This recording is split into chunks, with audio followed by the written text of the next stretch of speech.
Nah, saya ingin berkisah 7 orang pemuda. La ilaha illallah, tiada Tuhan selain Allah, jangan sembah kecuali Allah. Bagaimana reaksi masyarakat waktu itu? Semua membencinya. Bahkan pejabat waktu itu perintahkan, tangkap anak muda itu, mengejarkan kesesatan. Maka dikejarlah 7 pemuda ini. Mereka dimaki, mereka dilimpari, mereka dihina, mereka diteror. Maka mereka lari masuk ke dalam gua. Begitu masuk dalam gua, sebelum mereka tidur, mereka berdoa kepada Allah. Ya Allah, rahmati kami, lindungi kami dari orang-orang jahat, selamatkan akidah kami ya Allah. Mereka tidur. Al-Quran jelaskan, tidak masuk akal. Mana bisa orang tidur 309 hari? 2 hari aja orang tidur sudah bening. Berapa ibu? Ternyata ibu perhatikan, 309 tahun, tidak masuk akal. Tapi kalau Allah yang mau, pasti terjadi. Musa alaihissalam, Fir'aun punya keputusan. Siapa yang melahirkan laki-laki, bunuh hidup-hidup. Siapa yang didapati hamil, ditunggu anaknya. Kalau laki-laki, bunuh hidup-hidup. Akhirnya perda dilaksanakan. Semua laki-laki bayi yang lahir, kubur hidup-hidup. Lahir Musa, gelisah ibunya, dibawa lari. Akhirnya ibunya pasrah. Ibunya membuat peti. Dihanyutkanlah Musa kecil ke atas peti Sungai Nil. Subhanallah, tidak sampai di situ, justru petinya Nabi Musa hanyut masuk ke pengarangannya Fir'aun. Siapa yang dapat? Istrinya Fir'aun. Fir'aun bikin perda bunuh anak laki-laki. Justru Musa alaihissalam besar di dalam rumahnya Fir'aun, laknatullah alaih. Selamat Nabi. Tidak masuk akal, tapi kalau Allah yang mau, pasti terjadi. Banyak lagi kisah-kisah keajaiban dalam Quran, tapi karena waktu yang terbatas, tidak cukup kita ceritakan. Lalu apa hikmahnya? 1, ternyata dari dulu pengusaha dan penguasa kadangkala menjadi lawan dalam dakwah. Namrud, Fir'aun, Abu Jahal, contoh yang Al-Quran, mereka melawan dakwah. Tapi alhamdulillah di Cilacap, bupati kita mendukung dakwah. Mana buktinya? Saya diundang ceramah. Bahkan beliau katakan, istri saya Ustadz tiap malam dengar ceramah. Saya tidak tahu apakah setelah itu ibu ikhlas suami kawin lagi. Itu efek yang lain. Tiap malam, alhamdulillah. Kalau seorang bupati, seorang GM, Kapolres, Dandim, jabatannya ketua DPR, jabatannya tidak memudahkan masuk surga, keliru dan rugi besar. Coba kau Pak Bupati, ada kepala dinas di sini? Boleh angkat tangan kepala dinas Pak? Camat atau kepala dinas? Tidak ada yang hadir? Ada. Ada beberapa. Kenapa bisa datang pejabat-pejabat? Karena ada Pak Bupati. Coba kalau tidak ada Bupati, biar dikasih undangan 3 tidak datang. Ada polisi di sini? Ada? Coba angkat tangan polisi. Coba banyak. Kenapa banyak yang datang? Ada Kapolres. Maka keliru dan rugi besar jika diberi amanah jadi bupati, Kapolres, ketua DPR, GM tidak memudahkan dirinya masuk surga. Kenapa? Bupati Kapolres hanya 1 di Cilacap. Kalau ulama di Cilacap banyak, masuk surga kelak ngantri. Berapa penghafal Quran di Cilacap? Berapa imam masjid? Berapa penceramah? Ratusan. Maka pun kalau masuk surga harus ngantri. Bupati sendiri tidak perlu ngantri. Kapolres sendiri tidak perlu ngantri. Tapi karena sendiri, salah pun gampang didapat malaikat. Mana Bupati Cilacap? Tarik dia. Mana Kapolres? Itu dia Pak. Ayo. Pak, jadikan jabatan untuk memudahkan diri Bapak masuk ke dalam surga. Pak GM, jadikan GM memudahkan masuk ke dalam surga. Coba kalau Pak Bupati pergi salat subuh, Assalamualaikum warahmatullah, Assalamualaikum warahmatullah. Pak Bupati cari, mana ini kepala dinas PU? Tidak pernah juga saya dapat berjamaah di masjid. Satpol PP, polisi setengah. Kan polisi setengah itu Satpol PP. Sampai-sampai saya pernah begini, ada komandan Satpol PP, dia bilang, Ustaz, gara-gara ceramahmu banyak Satpol PP ceramah. Digugat cerai, digugat sama istrinya. Kenapa? Istrinya keberatan. Karena bukan kau pale polisi, kukira kau polisi, ternyata kau polisi setengah. Satpol PP lapor sama kepala dinas PU. Pak Kadis, tadi subuh Bapak dicari sama Pak Bupati. Beliau katakan, ini kepala dinas PU tidak pernah juga didapat di masjid. Besok Pak, subuh jam 4, setengah 4 sudah ada di masjid. Kenapa? Karena dia takut dicopot jabatannya. Begitu juga Kapolres. Kalau Kapolres datang sholat duhur, Assalamualaikum warahmatullahi wabarakatuh, Assalamualaikum warahmatullahi wabarakatuh. Mana ini Kambim, ini Kasat Bimas. Tidak pernah juga didapat ini Kasat Bimas datang di masjid. Baru dia bimbing masyarakat, tidak pernah ada. Oh besok Pak, belum azan, dia yang azan Pak. Itu enaknya punya pejabat. Kalau Ustadz, mari saudara-saudara sekalian, paling hanya bahasa di mulut. Begitu dipaksa, apa Ustadz, kok gila? Coba, jangan jadikan jabatan musuh dalam kebaikan. Jabatan Pak ada batasnya, Kapolres ada batasnya, Bupati ada batasnya. Apa batasnya? Pensiun. Bapak Kapolres naik, apa batasnya? Pensiun. Begitu Bapak pensiun, masih boleh pakai baju dinas pangkat. Bapak pakai, dikira orang gila. Coba Pak. Tapi Ustadz tidak ada pensiunnya. Ayo, satu, jadikan jabatan Bapak dari hikmah kisah ini, jangan memusuhi kebaikan.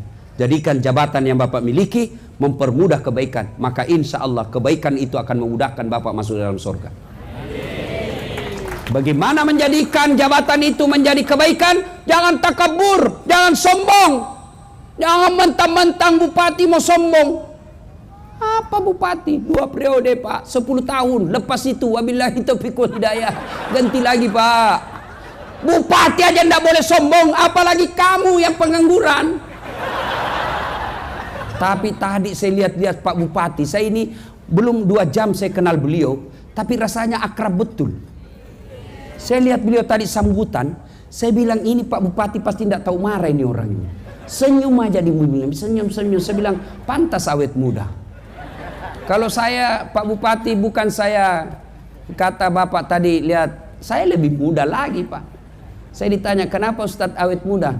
Karena saya selalu cita-cita poligami. Cita-cita aja. Karena kalau kita cita-cita Pak, selalu kita rapi, bersih pakai parfum. Tapi kalau tidak ada cita-cita, sisir pun tidak lagi, tidak mau pakai parfum. Sudah ada istri saya. Maka cita-citalah saja Pak. Kalau dikabulkan alhamdulillah. Kalau tidak ya nasib. Tapi bu, serius ini bu. Suami itu tergantung istri. Wallah. Tergantung istri. Kalau istrinya sopan bicara, istrinya berpakaian yang baik ketika ada suaminya, tidak pernah bicara bantah suami. Saat suaminya masakannya sudah siap, wanita manapun yang menggodanya tidak akan tergoda. Kenapa? Karena ada bidadari di rumahnya. Pasti. Tapi ini suka ngomel, malas masak, penampilan ala kadarnya. Kita pulang, la haula wala quwata illa billah. Daster 3 hari tidak dicuci, kelihatan tali BH, rambut digulung-gulung pakai plastik, muka dikasih bedak putih, dikasih pula itu timun matanya, lalu dia cabut bulu keteknya di depan televisi. Bagaimana kita tidak stres? Dikasih tahu ibu, ganti-ganti itu dastermu, kelihatan semua tali BH. Apa dia bilang? Jangan lihat BH-nya, yang penting rasanya bung. Cobalah kalau pulang suami bu, sambut suami. Apalagi ibu yang polisi suaminya. Coba kasihan itu lihat bapak polisi. Coba lihat itu bapak polisi, rasanya tidak ada enaknya hidupnya. Di kantor dimarah-marahi sama komandan. Siap salah komandan, siap salah, ditembak pantatnya, siap salah komandan. Di warung kopi baru masuk dicurigai lagi, minta ditraktir, minta ditraktir. Ngapa itu enak? Di jalan ngirup oksigen bau. Sampai lagi di rumah dimaki-maki lagi sama istrinya. Kenapa kau tidak lawan? Bodohin. Apa dong dilawan? Nah, dia Kapolres. Coba lihat kasihannya itu polisi. Coba kalau polisi istri kita dah pulang dimarah sama komandan, sabar bang. Memang begitulah jadi polisi. Insya Allah kalau abang sabar, insya Allah akan menjadi amal. Masa abang yang mau marah sama Kapolres? Sudahlah, memang begitulah takdirnya. Sudah. Lalu ibu peluk dia sambil menyanyi, bila kamu di sisiku, hati rasa syadu. Lambat laun buka baju. Suami marah-marah, ibu peluk. Suami ibu marah-marah, peluk lagi dari belakang sambil menyanyi, insaflah wahai man. Tenang, jangan malah pura suaminya sudah pensiun batuk-batuk. Dia pangkulah suaminya sambil menyanyi, dia usap-usap rambutnya. Bila Israel datang menjemput.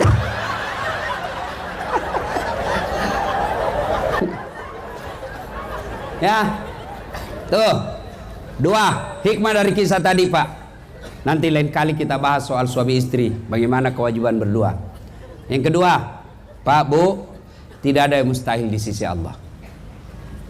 Kita dengar tadi cerita, semua tidak masuk akal, tapi kalau Allah yang mau, jadi. Mana bisa orang Bugis bisa jadi GM di Cilacap?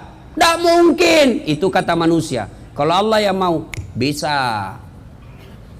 Tidak ada yang mustahil Pak. Mana bisa orang miskin pengangguran, rumahnya ngontrak-ngontrak, kok bisa pergi umroh? Bisa kalau Allah yang mau. Mana bisa kita ini sudah bertahun-tahun punya anak, tidak mungkin kata dokter. Kalau Allah yang mau, bisa. Mana bisa anak kita sekolah tinggi-tinggi, itu kata kita. Kalau Allah yang mau, bisa.